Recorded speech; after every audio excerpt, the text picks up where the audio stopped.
Welcome once again, my friends, and thank you for stopping by to listen to an old storyteller. Today we have a tale from England, and the title of this story is Arthur in the Cave. Once upon a time, a Welshman was walking on London Bridge, staring at the traffic and wondering why there were so many kites hovering about. He had come to London after many adventures with thieves and highwaymen, which need not be related here, in charge of a herd of black Welsh cattle. He had sold them with much profit, and with jingling gold in his pocket he was going about to see the sights of the city. He was carrying a hazel staff in his hand, and you must know that a good staff is as necessary to a drover as teeth are to his dog.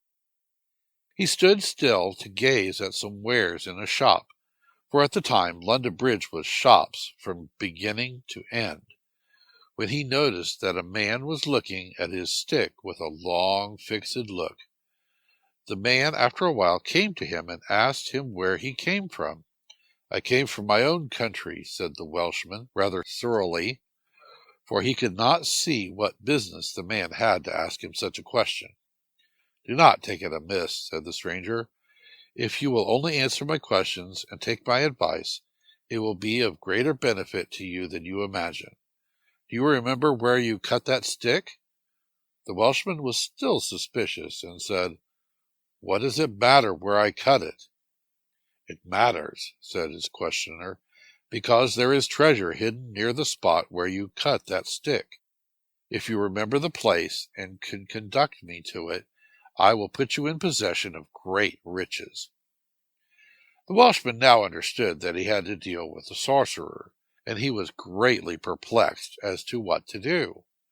On the one hand, he was tempted by the prospect of wealth. On the other hand, he knew that the sorcerer must have derived his knowledge from devils, and he feared to have anything to do with the powers of darkness. The cunning man strove hard to persuade him, and at length made him promise to show the place where he had cut his hazel staff. The Welshman and the magician journeyed together to Wales. They went to Craig-y-Dinas, the rock of the fortress, at the head of the Neath Valley, near Pont Ned Fechan, and the Welshman, pointing to the stalk or root of an old hazel, said, "This is where I cut my stick."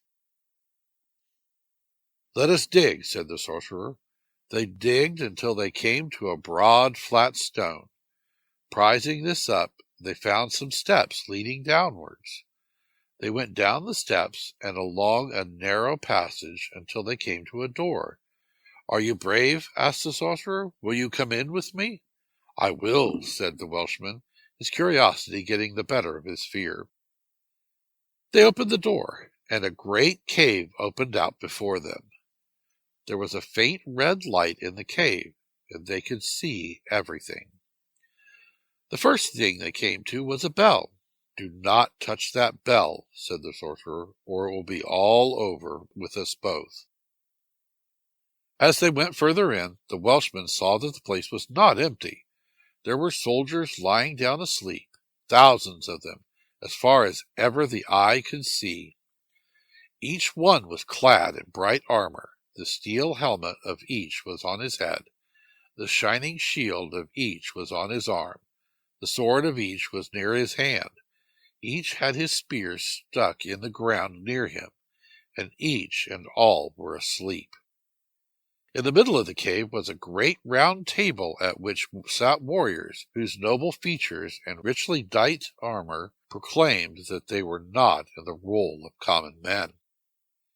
Each of those, too, had his head bent down in sleep. On a golden throne on the further side of the round table was a king of gigantic stature and august presence. In his hand, held below the hilt, was a mighty sword with scabbard and haft of gold studded with gleaming gems. On his head was a crown set with precious stones, which flashed and glinted like so many points of fire. Sleep had set its seal on his eyelids also. "Are they asleep?" asked the Welshman, hardly believing his own eyes. "Yes, each and all of them," answered the sorcerer, "but if you touch yonder bell, they will all awake." "How long have they been asleep?" "For over 1,000 years." "Who are they?"